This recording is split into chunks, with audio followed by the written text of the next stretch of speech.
Je vous avais dit, vous n'avez pas cru. Voilà donc les retombées. Écoutez ça. Bon. Tous ceux qui ne seront pas du côté de Alassane Ouattara, tous les Ivoiriens qui vont décider d'entonner un autre son de cloche seront réduits au silence. Les conditions d'incarcération et d'interpellation des manifestants, des Ivoiriens qui sont en prison, vous le savez tous, n'ont pas été faits sur la base du droit ou sur la base du respect, voilà, des droits de ceux qui ont été arrêtés. Donc, c'est comme si le 4e mandat venait légitimer que plus jamais on aura une forme de manifestation ou de contestation en Côte d'Ivoire. Les Ivoiriens n'auront plus jamais la paix. Quand je dis les Ivoiriens, je parle de ceux qui ont fini de vomir le pouvoir de Ouattara. Il ne leur sera pas donné un seul moyen de répit pendant que eux vont se nourrir de la détresse et de la souffrance des Ivoiriens en les narguant. Parce que ce qu'ils font comme ça, ils sont en train... Ce n'est même pas qu'ils sont en train de nous narguer. Ils sont en train de dire que tout ce qui s'est passé là, c'est quelque chose qui est bien pour eux. Parce qu'il faut que ça se passe pour que eux autres, ils puissent être en joie comme ça. Oui. Parce qu'on n'est pas dans une situation normale. Si on était dans une situation normale, je l'aurais peut-être compris. Mais on est dans une situation très difficile. On sort fraîchement d'un crime ou alors d'un braquage électoral qui a causé des morts. Donc les gens ne peuvent pas venir, vous voyez, danser. Les gens ne peuvent pas venir rigoler. Les gens ne peuvent pas venir ouvertement comme ça se réjouir. Ça veut dire quoi? Ça veut dire que l'état dans lequel nous sommes, où on a plus d'1 millier de personnes en prison, où on n'a pas encore fini de faire la lumière sur les décès des... Ok, donc j'étais en train de dire, je vais rejouer la vidéo encore pour que vous compreniez quelque chose de fort. Oui, oui. Oh, c'est qui ça?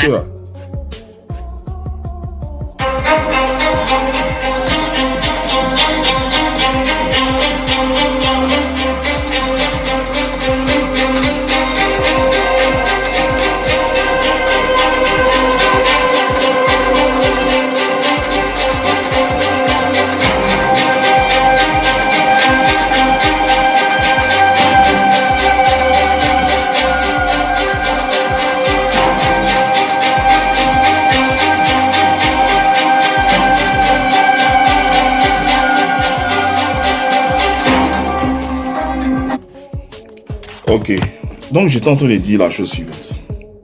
J'étais en train de dire que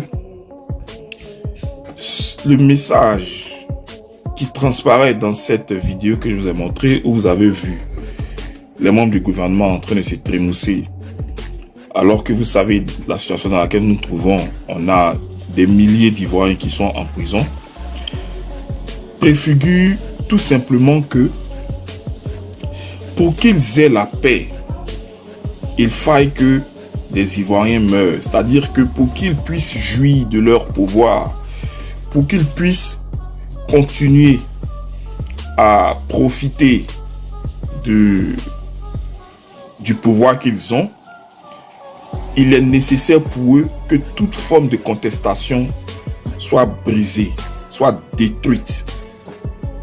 Je ne sais pas si vous comprenez. Donc, ils se réjouissent, c'est une victoire pour eux. Quand vous les voyez dans cette situation très difficile où on aurait appelé à pacifier d'abord, à calmer les tensions, à créer des conditions de discussion, tout ça pour passer à une certaine forme d'accalmie, à essayer de comprendre pourquoi des frères sont encore en prison, pourquoi des gens ont été tués.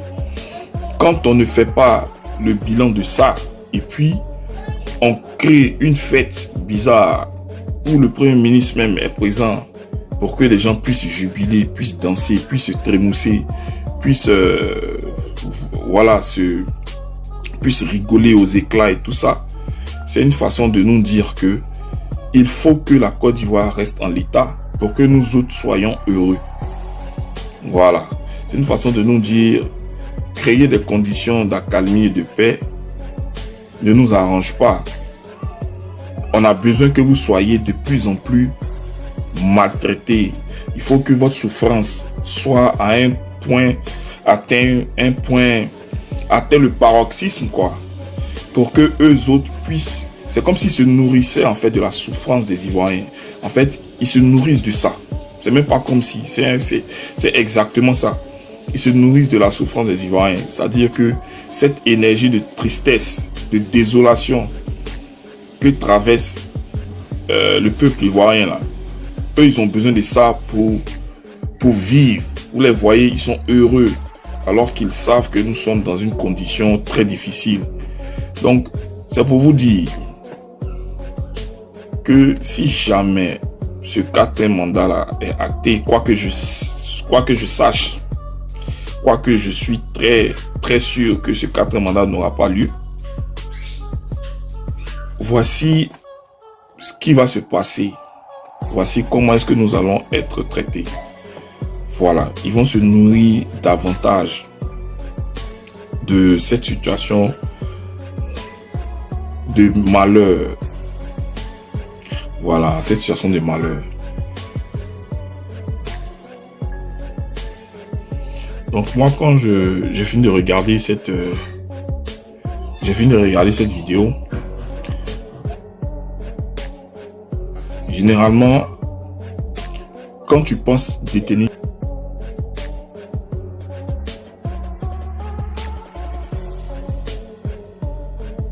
tu manifestes ça dans ta main. C'est-à-dire que si on te fait une promesse, savoir que la personne qui t'a fait la promesse va tenir la promesse, ça te met dans une certaine forme de joie. Tu commences déjà à exulter, tout ça. Quoique n'ayant pas encore reçu la promesse. Pour dire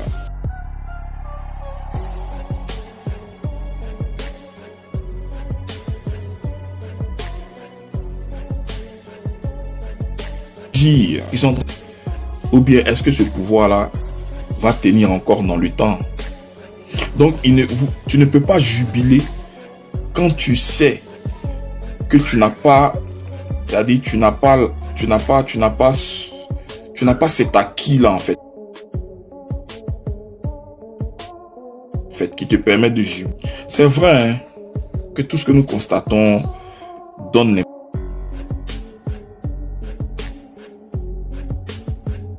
Malheureusement, ce camp-là va...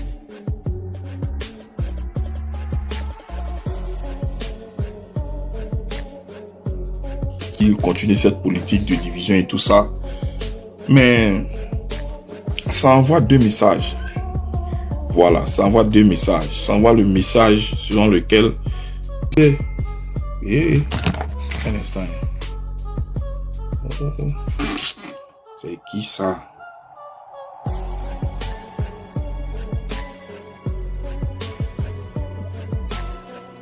Ah ouais, j'avais oublié ça. Ok. Donc, j'étais en train de dire, c'est le même leader, c'est le même président Laurent Gbagbo qui disait au Soro Guillaume et tout ça, pendant qu'ils étaient encore très puissants, ils étaient encore très forts, que vous me combattez pour quelqu'un que vous ne connaissez pas. Ok? Pour certains d'entre vous, ce sera la prison. Pour d'autres, l'exil. Pour les moins chanceux, 6 pieds sous terre. Mais à l'époque où ils disaient ça là, est-ce que eux ils pouvaient croire que c'est ce qui allait leur arriver vraiment? On dit mais lui c'est un comédien. T'entends bien, t'entends nous décourager. Ouais. Nous on a prématuré. Les blancs sont derrière nous. C'est nous qui avons fait le travail. C'est nous on détient. À quel moment nous on s'est retrouvés en exil. Et jusqu'à même on nous tuer. Je ne sais pas si vous comprenez. Si vous aviez dit à Ouattara que il lui serait interdit de sortir du pays quand il allait demander ou manifester le besoin de le faire, si vous lui avez dit ça, il a dit non, tu mens. Quand Ouattara est tombé malade, il a demandé à sortir d'Ardar pour au moins aller se faire prendre en charge dans un pays avec beaucoup plus d'infrastructures sanitaires. Alors qu'on dit qu'en Côte d'Ivoire, on est développé. Hein. Mais il lui a été opposé un refus. Donc, il n'a pas pu sortir à temps. Mais ça, Laurent Gbagbo le lui avait prédit. Quand il était encore le sable belé là, Laurent Gbagbo lui a dit, toi, c'est 6 pieds sous terre. Est-ce que cela ne s'est pas avéré vrai? Quels sont les éléments qui ont permis au président Laurent Gbagbo de se prononcer pour dire que vous là, d'autres vont aller en exil, d'autres 6 pieds sous terre, d'autres en prison? Est-ce que c'est pas tombé pile poil à l'époque où nous-mêmes, eux-mêmes, ils se disaient jamais de la vie? C'est ce même Laurent Gbagbo qui dit le 4e mandat n'aura pas lieu. Donc vous, c'est... Qu'est-ce que on pense véritablement de toutes ces sorties du président? Je m'attarde là-dessus, pas parce que je veux m'accrocher à un mince espoir, pas du tout. Je parle de ça pour vous faire comprendre la justesse des interventions du président Laurent Gbagbo. Mais quand il dit ça, il ne s'arrête pas là. Je ne sais pas si vous comprenez. Il y a un autre aspect. Quand vous faites une élection présidentielle, il y a un certain nombre d'éléments qui emmènent à la validation du scrutin. Voilà.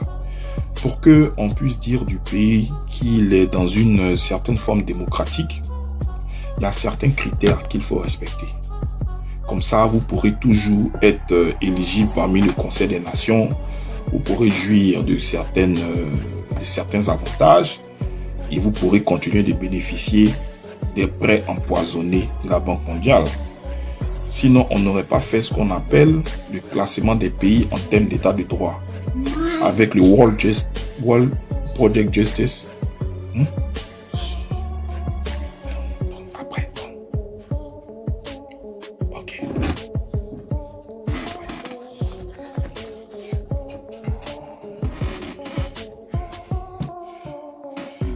Donc, il y a un certain nombre de critères, de caractéristiques qu'il faut respecter au cours d'une élection qui va présenter le pays comme étant un pays respectueux des principes démocratiques. Ça vous fait de la place dans le Conseil des Nations, comme je disais, et ça vous rend un interlocuteur crédible. Qu'est-ce qui s'est passé pour nous? Vous voyez, Alassane Ouattara a gagné les élections en griffe transparente. Il a gagné les soi-disant élections présidentielles. C'est le 25-26 octobre. On est en novembre. Il y a eu 2 actes, non 3 actes. Il y a eu un prêt du FMI qui a été décaissé. Il y a eu les États-Unis qui ont félicité et puis la France. Vous voyez ces 3 entités-là. Je vais vous expliquer quelque chose. Vous allez voir la corrélation avec le voyage de Ouattara et pourquoi il ne s'empresse pas de faire, jusqu'à preuve du contraire, comment on appelle ça?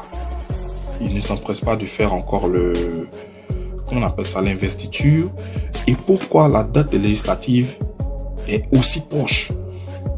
Tout ça est lié. Vous voyez, ça, est-ce qu'il faut que j'en parle? Non, je ne vais pas en parler. Parce qu'il y a quelqu'un qui m'a appelé, qui me disait, quand vous faites les panels, vous dites un peu trop de choses. Vous parlez un peu trop. Et comme nous on sait, parce que parmi eux là-bas, on a nos gars. Ouais, on a nos gars qui nous suivent, qui nous appellent et tout ça, qui nous disent certaines choses, même au sein de notre truc. Donc, on est très très écoutés. Je voulais vous faire ressortir quelque chose, mais qui allait vraiment vous faire comprendre un point que le président a dit. Et puis on allait faire la corrélation, mais je ne pense pas que ça c'est quelque chose que je peux dire ou je peux faire une analyse là-dessus. Laissons tomber ce côté-là. Retenons la chose suivante. Et puis moi-même, il doit go même. Il y a quelqu'un qui m'a appelé depuis.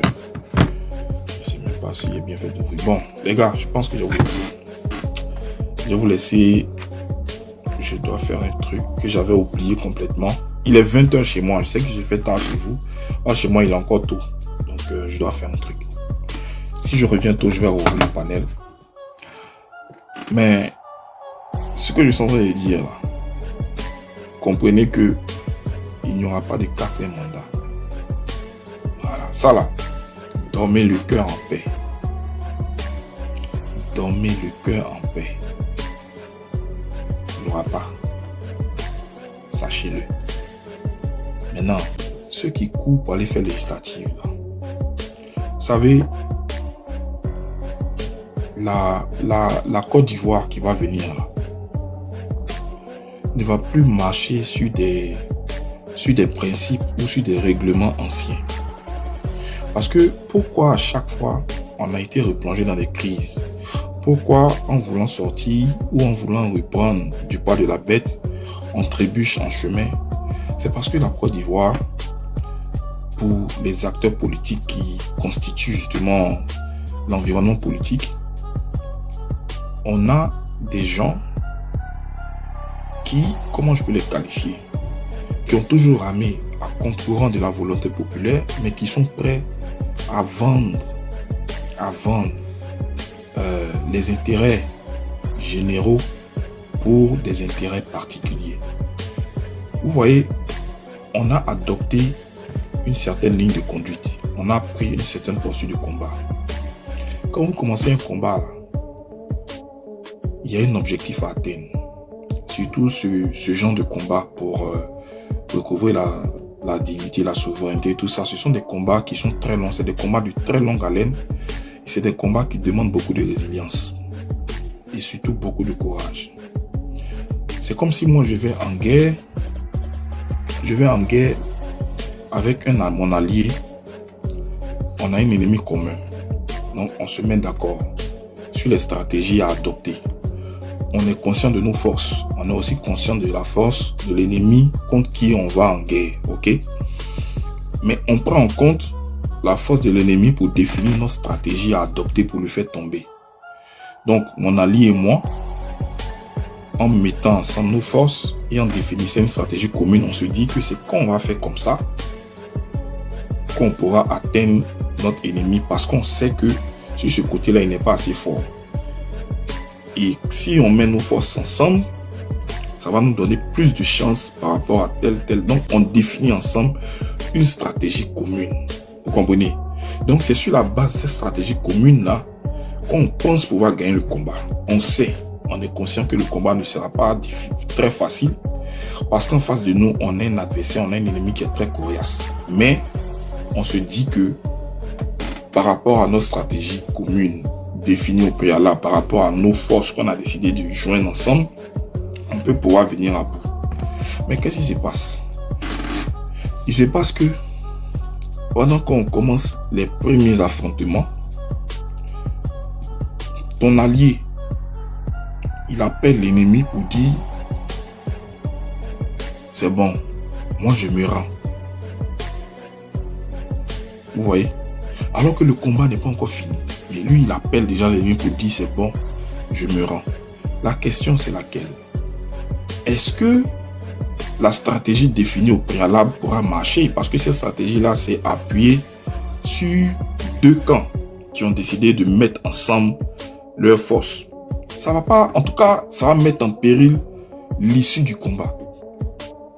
Donc, quand en pleine route, en pleine lutte, en pleine bataille, vous décidez de dire finalement je vais aller jouer le jeu de l'adversaire, c'est ce qu'on appelle la traîtrise.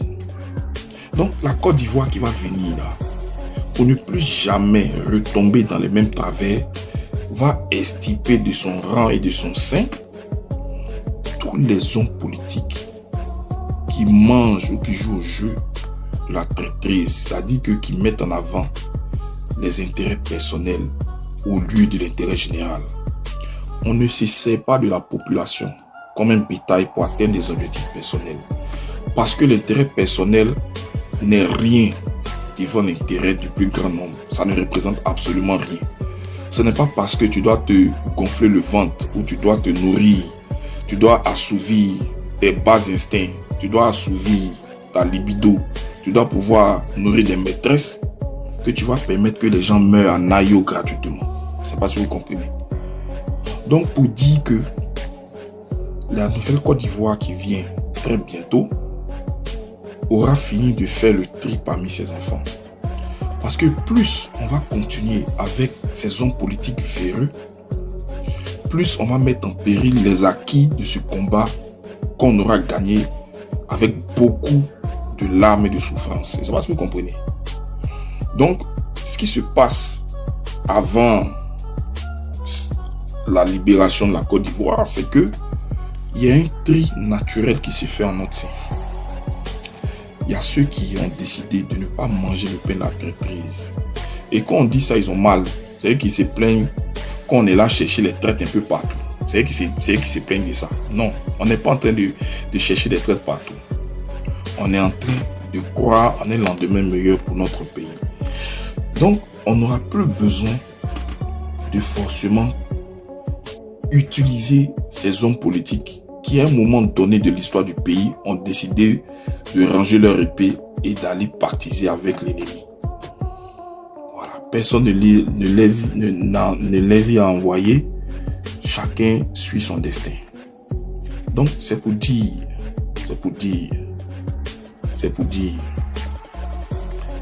Non, Alvarez, je ne suis pas anti-ado.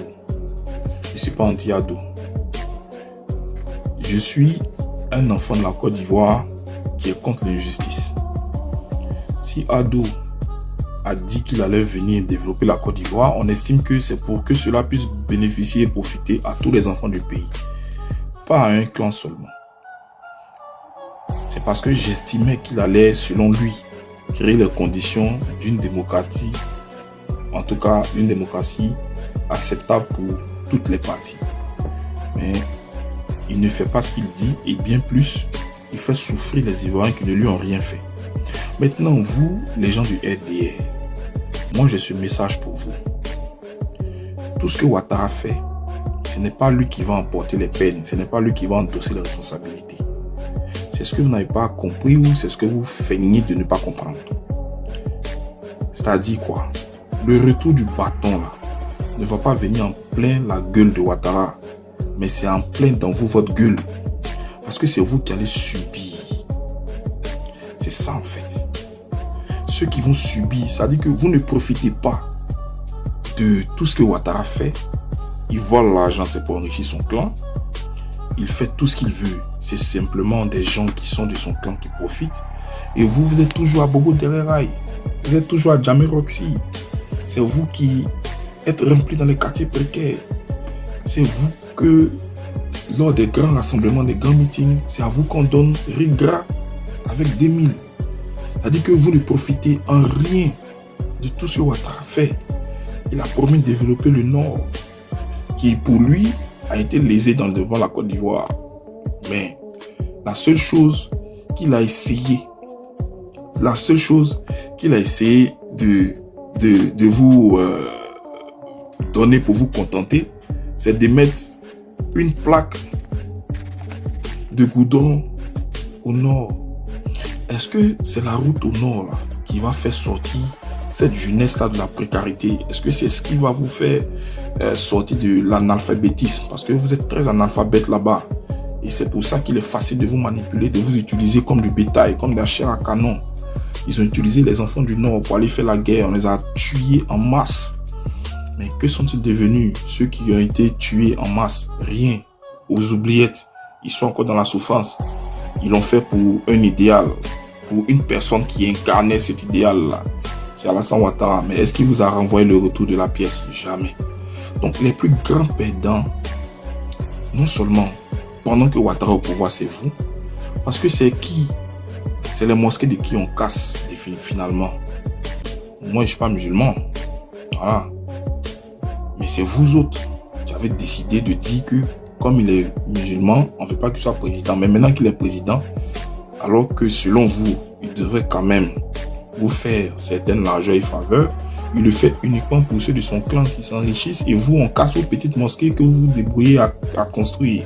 Donc, du vivant de Ouattara, vous payez même le lourd tribut parce que nous, on peut comprendre parce que nous, on ne le supporte pas. Mais et vous que le supportez, là, ça veut dire que vous vivez la même souffrance que nous. Et nous, on a des amis en vos seins qui parlent, qui nous disent, on sait, même des Ivoiriens lambda et tout ça. Parce que beaucoup ont compris qu'ils n'ont été utilisés que pour aider Ouattara à être au pouvoir. Voilà. Donc, la question que vous devez vous poser, c'est que quand Ouattara ne sera plus là, comment est-ce que vous allez regarder les Ivoiriens en face? C'est la question. Quand vous mettez des citoyens lambda, ou alors des citoyens qui se réclament, par exemple la société civile, des partis politiques, mais qui n'ont jamais levé une seule arme, mais qui sont condamnés, bastonnés, torturés. Quand vous rentrez chez un frère comme Galakbi, vous rentrez à 2 h du matin, les escadrons de la mort, abusivement appelés encagoulés. Les encagoulés sont les escadrons de la mort. Hein. C'est parce qu'on veut leur donner un titre, sinon c'est les escadrons de la mort, parce que ils ont les mêmes agissements que les escadrons de la mort. Donc c'est les mêmes escadrons de la mort là qui sont encore là. Donc quand vous enlevez d'honnêtes citoyens, vous les bastonnez, vous les torturez jusqu'à ce que mort s'ensuit. Quand vous venez, selon vous, créer les conditions du rattrapage ethnique, alors que vous, on ne vous a jamais rien fait. Vous êtes toujours ceux qui dominent le secteur du transport. On ne vous a jamais arraché ce monopole. Vous avez eu des ministres dans différents gouvernements.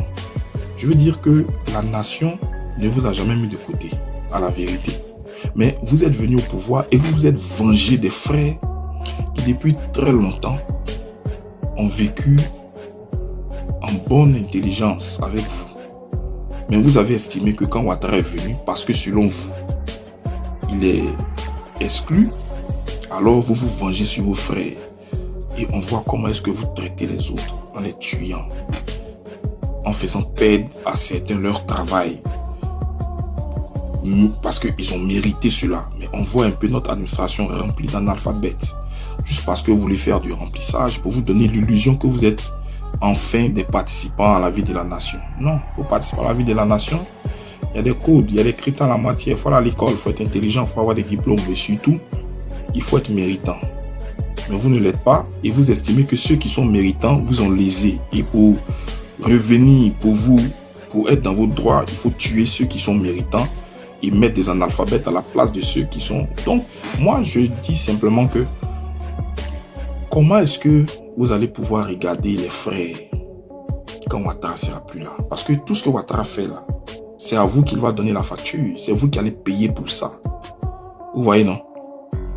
Aucune loi ne sera changée. Parce que c'est le bâton que vous aurez utilisé pour battre les enfants de ce pays-là.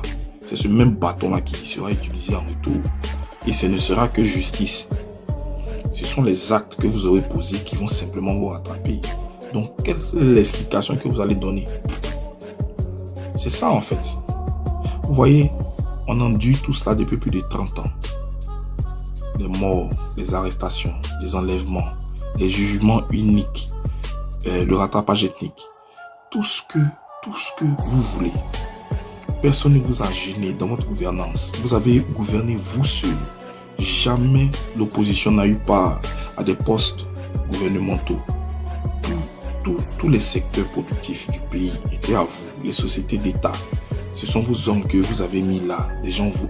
Ça dit que vous avez utilisé la Côte d'Ivoire comme vous avez voulu.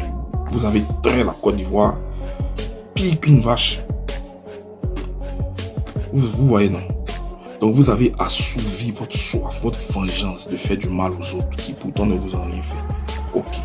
Les Ivoiriens, dans un grand silence, continuent de subir cela. Non content de nous faire subir tout ça, vous décidez de dire de ces Ivoiriens-là que ce sont des chiens et qu'il faut les abattre, il faut les tuer. Donc, Alassane Ouattara donne l'autorisation de tuer les chiens. C'est-à-dire que non content du fait de nous tout ce que vous avez voulu, maintenant vous avez décidé de vous débarrasser des chiens. Ok, il n'y a pas de problème. Il y a la caméra de l'histoire qui se charge d'enregistrer tout ceci. Maintenant, quand il sera venu le temps pour vous de nous expliquer pourquoi vous l'avez fait. On espère que vous aurez de quoi nous dire. C'est ça en fait. Il n'est ni question ici de parler en animosité, il n'est ni question de vous insulter, il n'est ni question de vous manquer, mais il est question de poser le débat tout simplement. Parce que les alibis ou alors les éléments sur lesquels vous vous êtes appuyé pour tuer vos frères ivoiriens, c'est même fait que vous décriez, mais vous les appliquez, mais en pire. C'est ça en fait. Vous faites pire. Vous n'avez absolument rien changé. Vous êtes venu criminaliser les Ivoiriens qui décident d'utiliser le droit que leur offre cette constitution-là. Juste parce qu'on marche, on peut arrêter des enfants de 11 ans. Est-ce que la marche là, ce n'est pas une expression démocratique? Je veux dire, est-ce que quelqu'un qui a faim, qui décide de marcher contre la vie chère, là, est-ce qu'il enfreint les lois ou est-ce qu'il empêche le bon fonctionnement de l'État? Ouais, docteur Ibra, pose ta question. Bizarrement, vous aimez bien nos panels. Je sais pas pourquoi, mais je peux comprendre.